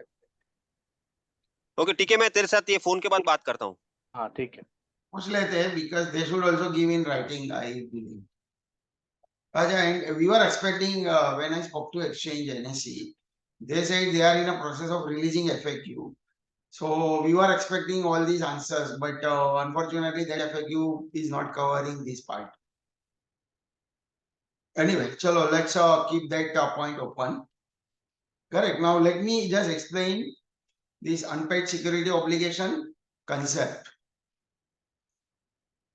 Now see, just focus on the example. I am taking one client, which is one client ledger. Now the ledger is logically divided into various components: the debit, the charges, receipt payment, etc. So which is our normal ledger. In my example, when I say client has bought 103 rupees, 100 rupees being value of securities and 3 rupees various charges, in our ledger, obviously we are posting 103, which is the net bill amount due to us or due to you. But for this purpose, we have to do, or we were forced to do a lot of programming complexities for last few months, because only with for the reason that credit may kabhi withdraw karo, So obviously we will be posting 103 in our ledger, but internally for explanation for our programming logic, we were forced to divide that into 100 rupees separately and 3 rupees. 100 rupees being my market amount or the obligation, 3 rupees being my various charges. So logically, we have divided ledger. This is again internal, so you will not be see it on screen. But for the purpose of explanation, I am going and explaining you how we have developed a logic for withdrawal to justify clear credit of the client. Okay, so let's say on 1st of April, client has bought 100 rupees shares. Let's say client was in cash market. 100 rupees was my market obligation, and in F&O he did 25 rupees ka profit on the same day of 1st April. And total bill, that is 125, one in cash market, one in F&O, is containing 5 rupees charges. So now see, no matter what we post in ledger, we are posting in ledger all the obligation plus all the charges ka total amount, which is 103 in the example. Here we are bifurcating. If you see the column A, the exchange fund paying, that means there is a buy obligation, debit, mark to market profit, or some other segment credit. We have summarized it based on the date, 25 rupees. The charges we have bifurcated internally, 5 rupees, which includes cash and F&O together. The D column consists of receipt payments and other sort of JV.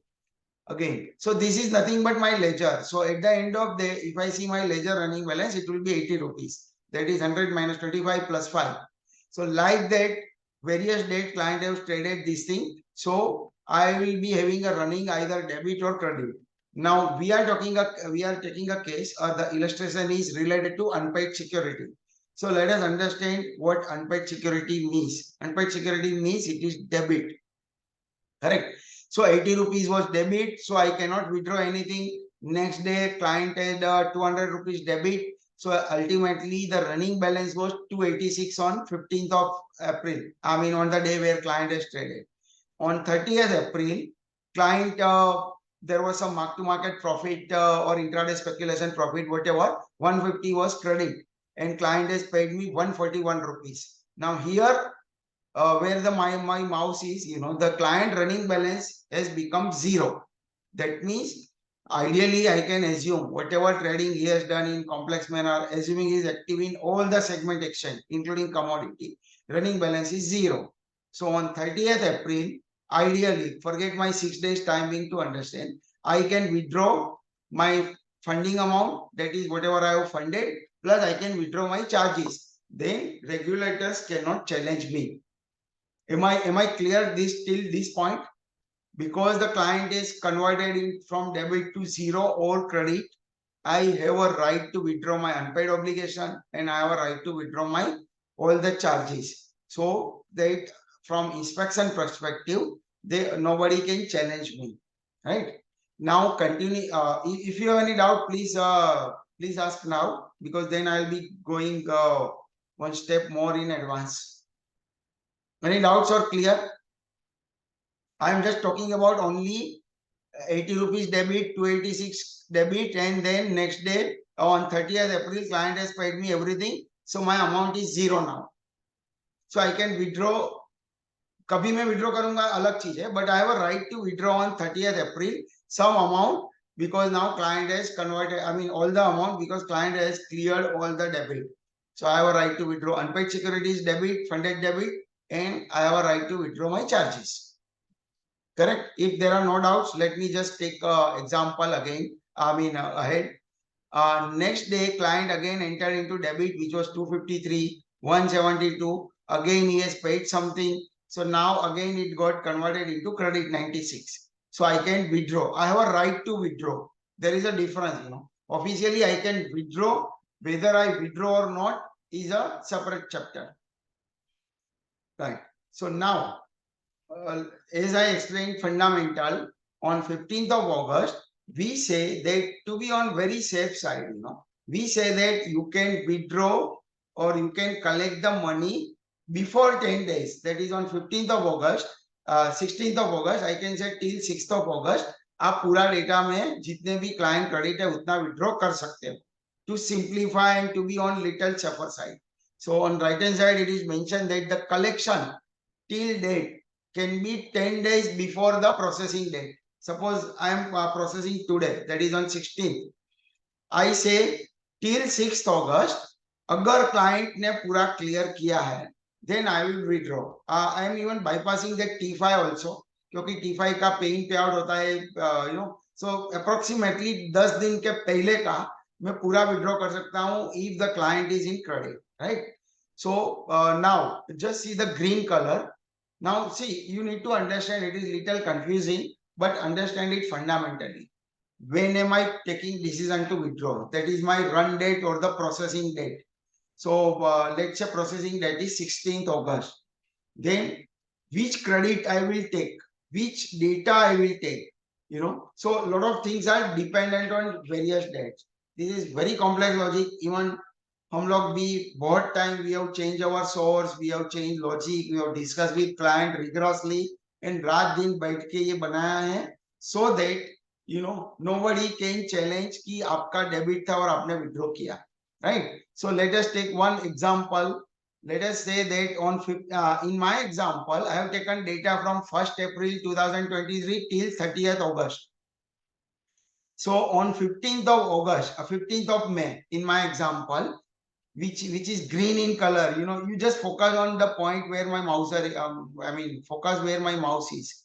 So on 15th of May, I have funded 300 rupees, correct? Even though I have received money, but I have not withdrawn. Nilesh, we cannot see your mouse movement. You cannot? No. Oh, 1 minute. Sorry. Now you can, right? I hope now you can see my Yes, mouse yes, movement. Nilesh bhai. Yes. Yes, Nilesh. ये इतना complex है कि mouse भी थक जाता है इतना concept में प्रॉब्लम है anyway so on let's say I am sitting on 15th of May so on that day so my now you can see my down table with withdrawal 15th of May ko is my run date or the processing date.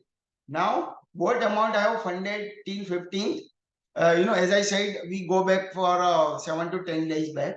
So let's say in this example 300 rupees being funded by me क्योंकि client मेरा debit में था and no doubt client ने पैसा भी दिया होगा client ने mark to market profit भी किया होगा but I have not withdrawn.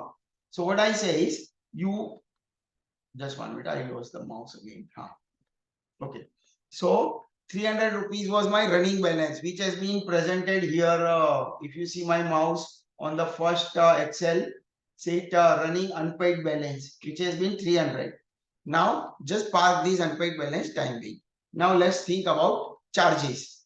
अभी देखो 100 rupees and 25 rupees has been traded on 1st of April.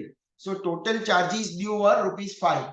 Same way on 15th client bought 200 charges were 6 rupees and on 30th April 5 rupees. That is 5 plus 5 plus 6. That is 16 rupees. Right. So on right hand side you can see 16 rupees as being the charge.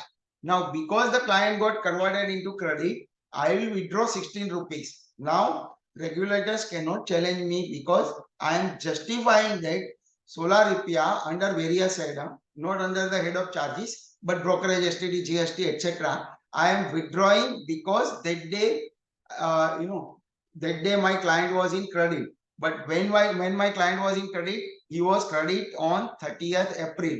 But it is not necessary कि मैं 16 को ही withdraw कर दूंगा मैं withdraw 2-3 महीने के बाद भी करूंगा 1 साल के बाद भी करूंगा but I need to justify, right? So this was the money. So on right now on the down table, take me up, where is my mouse? Sorry.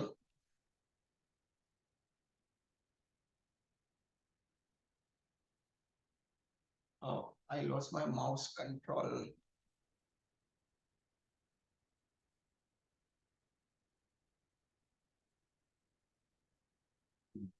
Okay, so just see right hand side of the second table where we say running balance of the charges were 16 rupees and I might collect a n number of things. ऐसा जरूरी नहीं कि हमने 16 बोला तो 16 ही करो आप उससे कम भी कर सकते हो. It is based on your prop funding, right?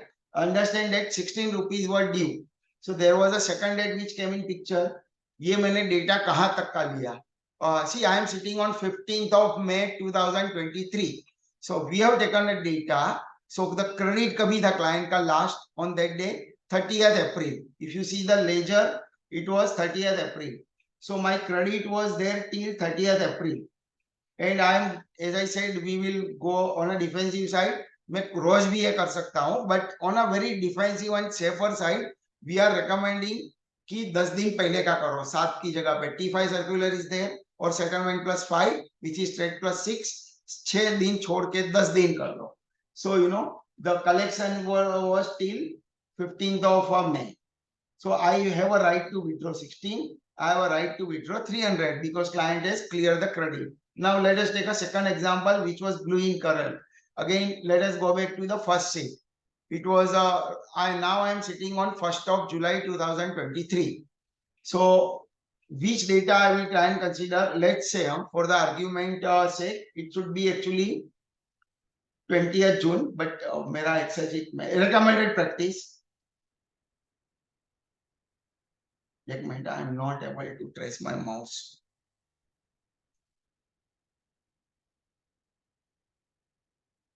Anyway, right hand side of second screen you can see collection till date. Ideally 1st July है तो 10 दिन पहले, so it should have been 20th June. 10 दिन पहले का. Now see the data on upper side. अभी client credit में कभी आया? This 96 where my mouse is on the first screen. 15th June 2023 client got converted into credit from debit into credit. So I am considering credit till that date. So my credit was considered till 15th of June and I say that ideally now at this point of time, I am not sure whether you have withdrawn earlier or not. अब मैंने बोला 300 रुपया withdraw करो on 15th of May. You might not have withdrawn. So now on 1st of July, we are recalculating everything from 1st of April. So I say that total funding amount, if you had column A, which was 100 rupees plus 200 plus 250 plus 30 plus all the 40 rupees, it comes out to be 580. We say the running balance was 580, but whatever you have withdrawn earlier, you could have withdrawn, but you have not withdrawn, right? So now, we are considering credit till 15th of June. In my second example, which was blue in color, and we will give you some figure. And same is the case with 20th July. So my date would be 25th July, 7-8 दिन पहले, again similar case. So the column where my mouse is on the second Excel sheet says that 300, 580 or 670. These are my running balance based on my credit. Now, what I have done is, in fact, on 15th, I have been asked to withdraw 300, but it is my choice, So I have withdrawn only 100. It is okay. I can withdraw only zero amount also. So now balance to be withdrawn was 200 rupees. Same way, I said 580 totally can be withdrawn minus whatever that you have withdrawn earlier. Let's say again I withdraw on 1st of July 200 rupees. So 280 is withdrawable. Like that, I go on calculating things. Now, as far as the charges are concerned, I have explained that 16 rupees was due or realized now. Then another example was 23 rupees from 1st April till second credit, which was till 15th of June. So total amount was 23, right? So like that, we go on deriving the figure moment client gets converted, and we go on credit. We see which is the last credit which has been there, and accordingly we will withdraw. Now, whatever reason, now see why I was telling that it is a recommended practice that you transfer your fund. As Ravindra Bhai said, even custodian brokerage, settlement से आप direct withdraw नहीं करो, but settlement to CC, again CC to settlement, so that you can keep track of what you have withdrawn. क्योंकि reason मैं तभी specify कर सकूँ whenever I withdraw from CC collateral account to my settlement account. So now we will keep track कि आपने कितना withdraw किया. I said 16 rupees was due, but you needed only 8 rupees. So आपने 8 किया. So we will remember that you have withdrawn 8 rupees. Then accordingly, the incremental withdrawal, the balance withdrawal as of any date, given all this logic, you can withdraw. So this is possible only when you have a practice of depositing everything to CC and then withdrawal. क्योंकि withdrawal का reason मैं तभी track कर पाऊंगा जब भी CC से हम लोग withdraw करते हैं. अगर आप direct भी कर सकते हो, legally nothing wrong, but the practice to be followed. So is there any conceptual level disagreement or confusion still? I'll just wait for 1 minute. Just think over it. How are we going to withdraw? Fundamentally, you have to remember 10-12 दिन पहले का मैं credit देखूंगा. Based on that, I will clear so that authorities cannot argue. देखो, and again keep in mind, some people when we spoke, they say हम लोग 1 साल तक भी brokerage withdraw नहीं कर सकते. Second and practical thing is, we are maintaining our database from April to March. तो एक बार March हो गया, बाद में April से again we have to keep track of fresh position. We cannot carry forward all these January, क्योंकि ये तो lifelong है, right? So we say that suppose somewhere around 15th of March, try and withdraw maximum thing, even if you don't need money. Suppose आपका all charges plus or unpaid debit which client has paid, let's say it is a 2 crore rupees. So we would think or we would suggest that on 15th of March, you withdraw all 2 crore. You may argue with me that, yeah, मुझे पैसा चाहिए, I cannot withdraw. But what we are trying to tell you is, you give reason, withdraw all these 2 crore on 15th of March, and again deposit on the same day to CC, from settlement again to CC. So क्या होएगा, आपका recording में आ जाएगा कि till 15th of March, you have withdrawn nearly what was credit in your thing. For example, आपके STT from April to March was say 50 lakh rupees. So till 15th March, आपने 47-48 lakh rupees withdraw कर लिया, वो एक recording में आ जाएगा if you are withdrawing like that. Just again to justify, you can otherwise also justify, but ये एक safer side game which we are thinking. And if any, again it is a group discussion, so if anybody has any other suggestion or any other deviation of method, please share it so that we can also tune it the way we feel better, you know, we all collectively feel better. So any other alternative or the examples are clear, then I can move it to my last slide. Yeah, please unmute and share.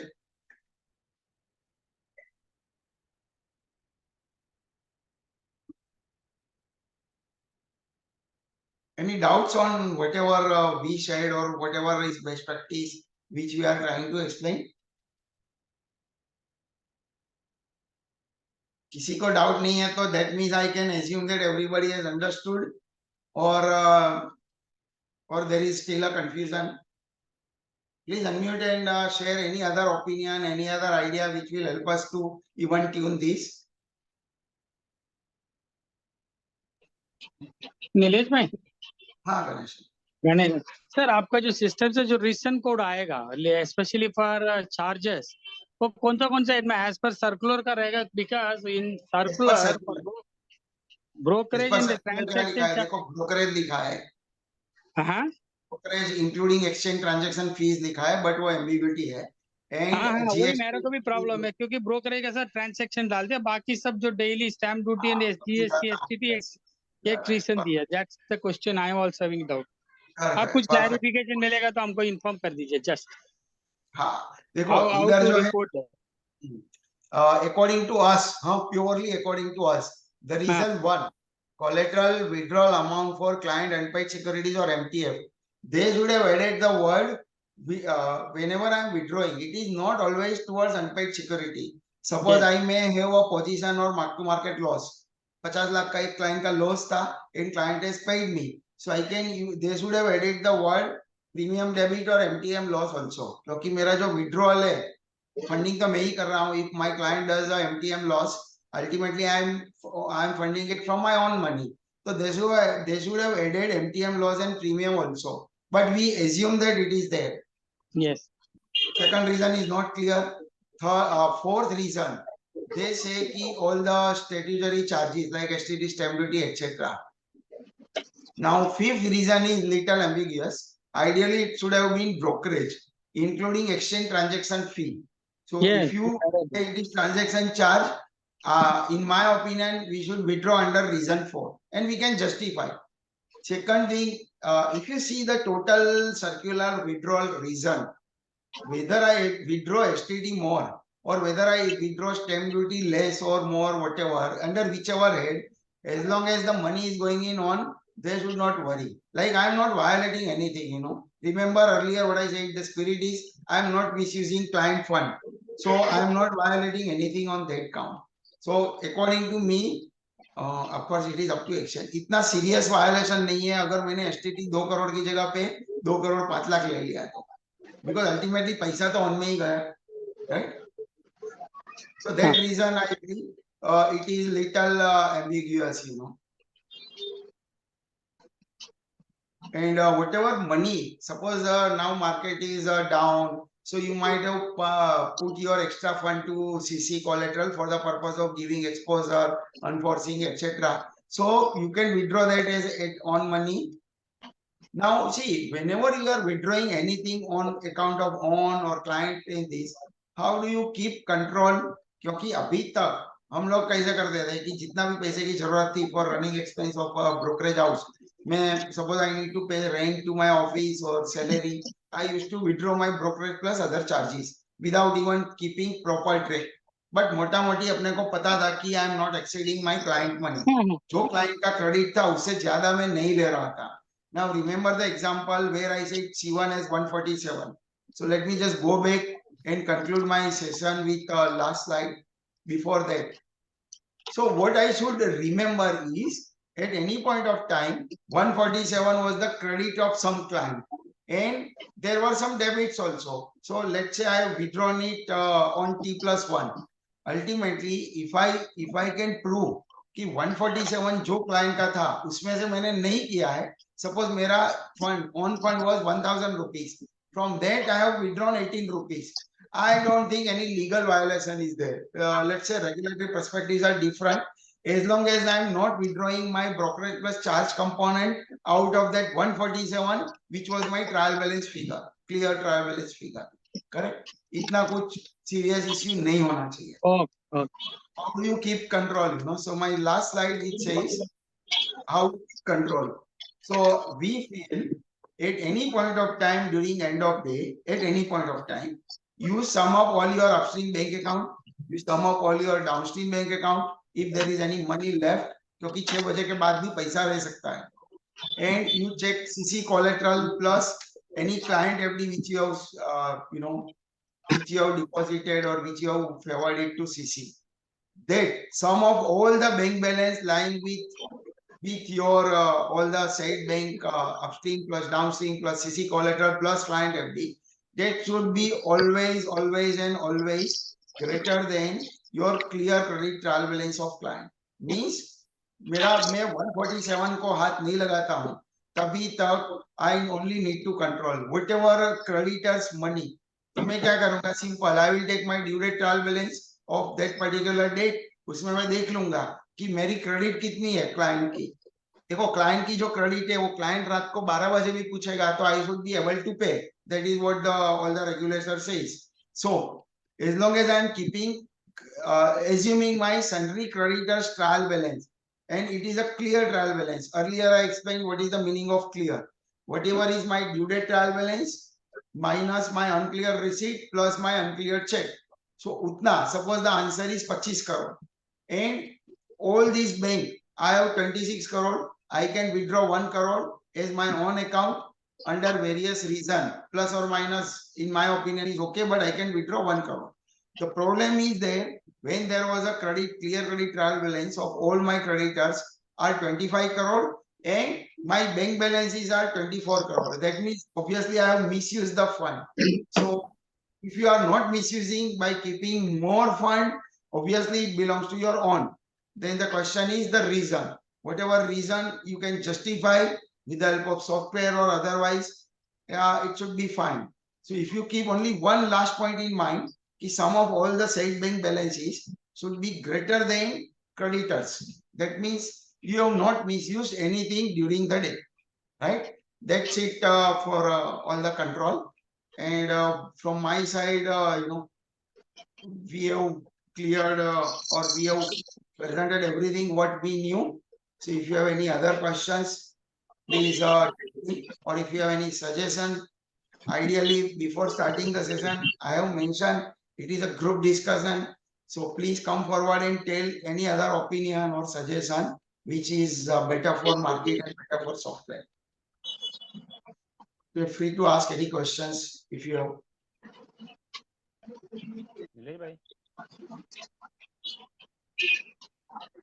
Please unmute and ask questions.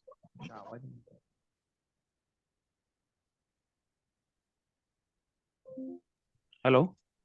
Yeah. Shailesh here. Yes. Tell me. Nilesh भाई अभी मान लो कि 2 client का पे इन है और 4 client का पे आउट है. नेट ऑब्लिगेशन इज पे आउट. ठीक है. तो मुझे अपस्ट्रीम करते वक्त सिर्फ 2 क्लाइंट का अमाउंट अपस्ट्रीम करना है और 4 क्लाइंट का नहीं करना है अपस्ट्रीम. नहीं देखो 2 क्लाइंट का डेबिट में है ना पे इन है. हाँ.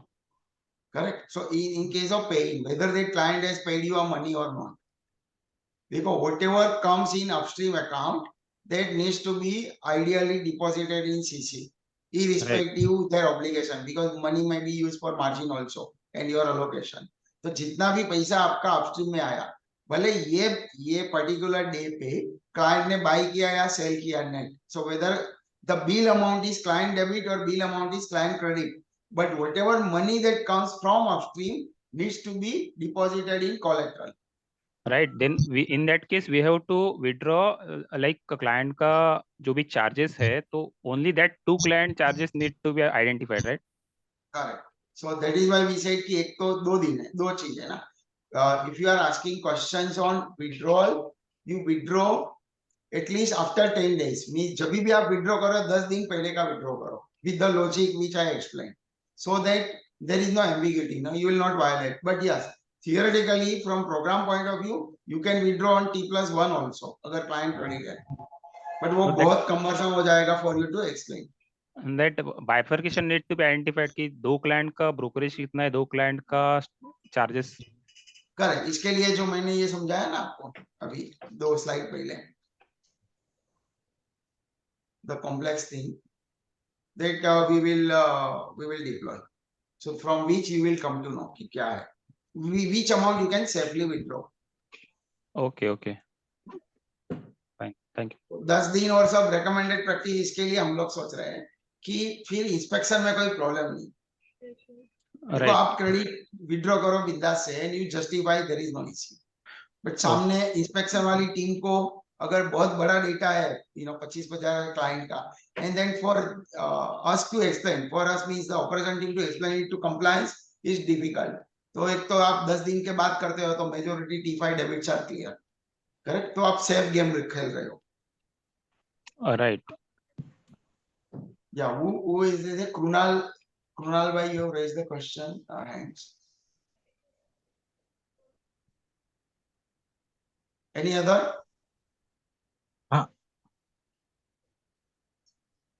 Yeah, आपका आवाज नहीं आ रहा है. Someone is speaking but not able to hear. Hello. Yeah. हाँ सर, झवेरी थी बोलूँ, झवेरी फिजिकल थी. बोलिए. सर वो आज मेरे क्लाइंट ने 6 बजे के बाद पैसा दिया तो उसको एलोकेशन नहीं हुआ, और एक क्लाइंट का चेक आया था तो चेक का मैंने अलॉटमेंट दे दिया तो कोई प्रॉब्लम नहीं ना सर? चेक का एलोकेशन? हाँ, चेक का एलोकेशन दे दिया तो कोई प्रॉब्लम नहीं है ना sir? Against pro you can give allocation. और 6 बजे के वाला है उसको It's an unclear receipt, right? या और वही. और दूसरा सर खाली पूछना था, दूसरे दिन अपने को सेग्रीगेशन में वो प्रॉब्लम, सेग्रीगेशन वाला फाइल है उसमें दिखाना है ना, वही 6 बजे के बाद जो आता है. में तो जब भी क्लियर होएगा तभी दिखेगा ना. सेग्रीगेशन में that amount will be displayed on, will be printed only if that check gets cleared. On that day only it will be shown on segregation. क्योंकि we have allocated. Clear, you can't show it. No, it will be shown in the transaction amount column. Okay sir, thank you. जो settlement में hello या जो settlement में own accounts का funding जाएगा in case of clients have not funded, उसका withdrawal क्या reason से होगा? Unpaid securities, that is reason number 1. Client unpaid securities. But if I am getting, I am bill to bill client, I am getting funds on same day, but in the morning I have used own fund. Then my own fund is upstreamed and even client funds is upstreamed. In that case, withdrawal will be 2 times. One is client का जो भी रहेगा वो, और second is my own fund I have to withdraw. So it is like intraday funding हो गया आपका. Intraday funding. So that withdrawal. So वो कौन से रीजन कोड में विड्रॉ होगा? हाँ, तो you can give unpaid security. Unpaid ना, right. Thank you.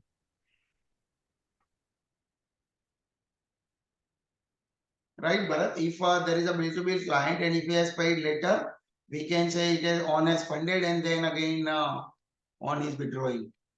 Yes sir. Bharat bhai is on other call, but yes sir, it is correct. Yeah. Unpaid वाला. Okay. Someone has typed the question: if we withdraw ₹30 for client fund payout and actual fund payout process is ₹25,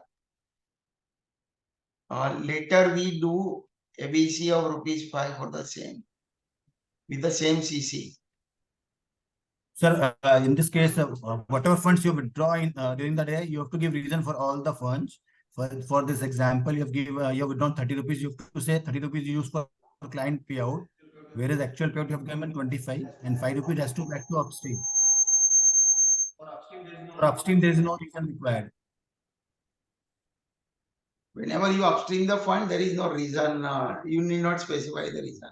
So suppose by mistake, if you have withdrawn excess by whatever mistake, 5 lakh की जगह पे 50 lakh withdraw कर दिया, again you deposit, your deposit के time reason नहीं है.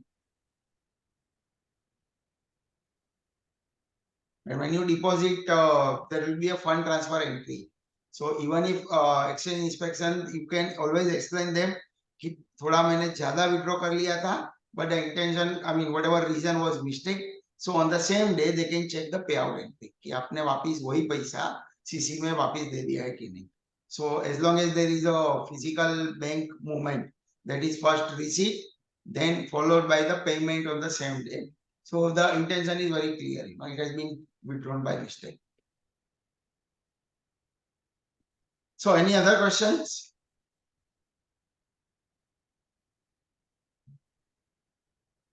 You said that transaction charges can be added in fourth reason, right? Transaction charge, pardon? Transaction charges जो है वो सेबी वाले रीजन में ऐड कर सकते हैं. वो हम लोग पूछेंगे वापिस, बिकॉज वो ट्रांजेक्शन चार्ज जो है ना, इस पर एक्सचेंज ट्रांजेक्शन फीस लिखा है. They said it is part of the brokerage. It doesn't matter, we can edit in brokerage, but I think it should be a charges like GST, STT. क्योंकि transaction charge मैं everyday नहीं करता हूँ. I am paying at the month end. Right. See, during obligation, I pay my obligation plus STD plus stamp duty. वो 3 मैं T+1 को भरता हूँ, बाकी का मैं month end पे भरता हूँ. Okay, okay, thank you. So, okay, I think it looks people, I mean, I hope I have been able to explain all the points and address all your queries. If you have any other thing, obviously you can ask now or later, whenever. So, shall we just conclude this session? Yeah, Nilesh bhai, but it is really indeed a good session. It was very informative, and I Thank you, think the plus point was that you have covered all the aspect by considering that there will be a no regulatory breach from a broker point of view. Correct. And it was very practical, and I think a good practice to adopt. Thanks for all the appreciation. See, earlier when we read this circular, we thought we don't need to do any changes. So first time after I think many years, we were very happy कि ये circular ऐसा है कि back office में कुछ चाहिए नहीं, because it was seemed to be only fun moment. But moment they said reasons, then also we have taken it lightly क्योंकि reason was normal. But then as and when we enter inside, we thought it is like very big, like allocation subject or peak margin. और फिर रात दिन इतना मजूरी हुआ, and lot of complex programming we did. We reiterated many steps which we have done, rewrote program. बहुत ज्यादा complexity आ गया. Because when we, and in fact, we have given a suggestion also that let me withdraw everything on T+6. देखो कोई client debit में है और मैंने withdraw भी कर लिया, तो what is wrong? It is my own fund which I am withdrawing, but I am withdrawing on 6th day on a safer side to address that 98-99% of the client credit has been clear. But still then we took a call कि अगर समझाना मुश्किल होएगा तो वापिस all our clients will have a issue in arguing with the exchange or explaining with the exchange. Then we took a very hard call of doing very big changes on ledger component. Right? Anyway, thank you very much for all your time and thanks a lot. Thanks. Thank you, Any Nilesh other bhai. suggestion, you please Thanks, can, Nilesh bhai. Thanks, Nilesh bhai and team Bharat bhai. Thanks. Thank you,